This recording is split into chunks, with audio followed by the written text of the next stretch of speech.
question from Alice. You mentioned relationship between brain and consciousness. What is the current understanding of the relationship between consciousness and heart, and consciousness and gut?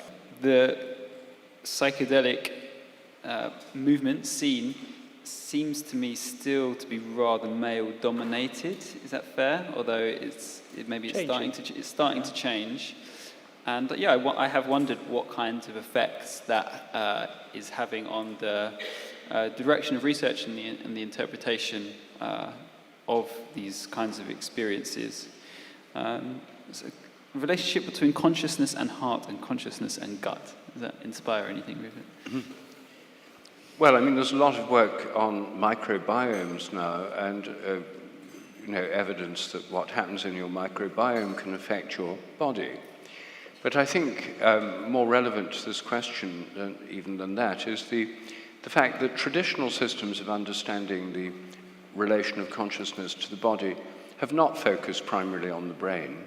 I mean, the chakra system in Hinduism and in Buddhism has different psychic centers, the third eye, the throat, the heart, the gut. There's different chakras which are all part of our conscious, the way the mind is related to the body. It's not all through the head.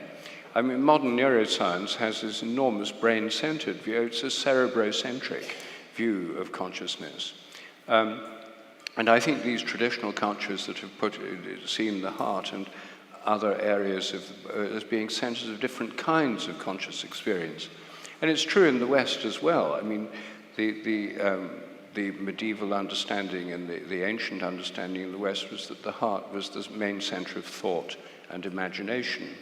In the Magnificat, which is part of the liturgy of evensong in the Church of England, it says, "He hath scattered the proud in the imagination of their hearts." So, that's just every day that's being said in our churches and cathedrals. It's taken for granted that the heart is the center of imagination, not just love, not like sort of a heart sign meaning love. It's a center of the deeper being and consciousness. And we've lost sight of that by having this obsessive idea that brains and consciousness must be totally linked. In all these science fantasy films about disembodied brains being able to think, and it's become, and then the brain's a computer, and it's, I think, an extreme distortion of the way our bodies and our consciousness is related. So I think the microbiome is one reminder of that, but just paying some attention to these traditional ways of understanding it is another. Yeah, I tend to agree with a lot of those sentiments, and but I do think there is a shift now, at least among some neuroscientists, to be looking at biorhythms and how they interrelate.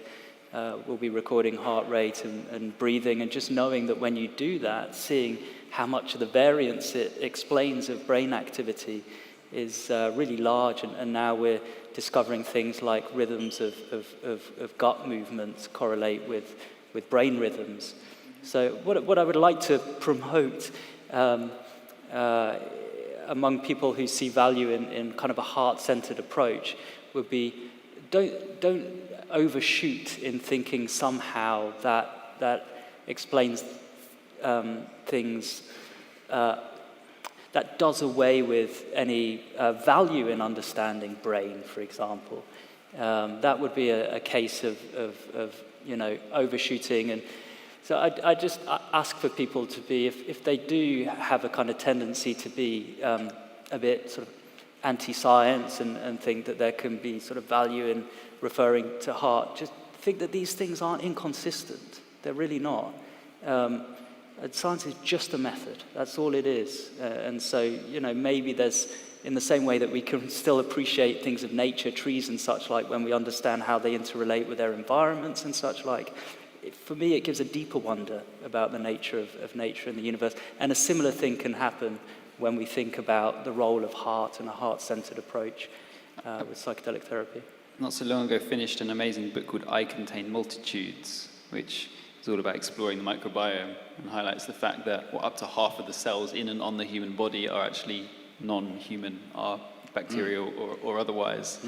And that's a study waiting to be done, how psychedelics affect the microbiome, perhaps. And yeah, which goes with the fact that that microbiome, particularly in the gut, can certainly affect mood and mental states from the presence of a quite significant amount of neurons in the gut. 90% of the body's serotonin is in the gut. 90% of the serotonin is in the gut. I didn't know that. Thank you.